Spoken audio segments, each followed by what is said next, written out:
interested in trachea information? No, you're not. Well, yes I am. No, you're not. Well, I think the sign on the door says Trachea Clinic, doesn't it? Oh, what's today? I think it's Wednesday.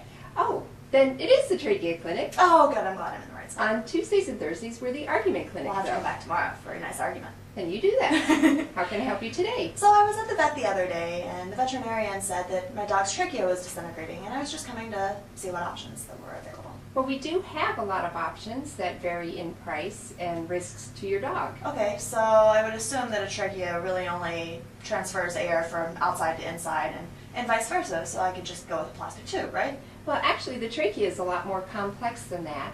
I should have guessed. Yeah, it's lined with cells that produce mucus that catch microorganisms and dirt. Okay. And then it also has cells that have tiny fingers on the top that help push all that mucus back out towards the mouth. Oh, there is a lot going on there, so maybe it would be better to get a transplant maybe from another dog, or...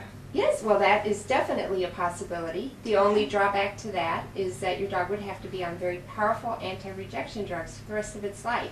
That's expensive, and it's also can put them at risk for other diseases. Okay, that's an interesting thought. Are there any other options? Or I feel like I heard in the news maybe a couple weeks back that a trachea was actually transplanted or grown in a petri dish in a human. Is that true? That is definitely true, and that's the state of tissue engineering right now, is to take a scaffold that's the right length and shape to match your dog's defect, and to grow cells that we take from your dog, from your dog's bone marrow, your dog's nose, and your dog's lung, to be able to replace all the different cells that would not normally... Okay, so this would be grown completely on the petri dish and then transplanted into my dog when, you know, everything was mature enough to be able to support, you know, trachea functioning. Exactly. Okay. And it works very well. It's worked so far for this human being. Okay, well, that sounds like a great idea.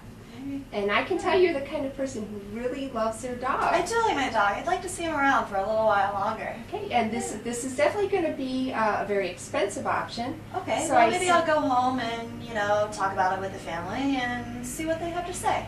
Well, I just think maybe you should rob a bank and come back here tomorrow with $500,000. Oh, and tomorrow we can have a good argument as well. That's right. Well, maybe not. I don't know about the whole robbing a bank. Well, I'll see you tomorrow with the $500,000 then. No you won't. Yes I will. Well, no. You love your dog. Well... That was pretty good. I think we could keep that.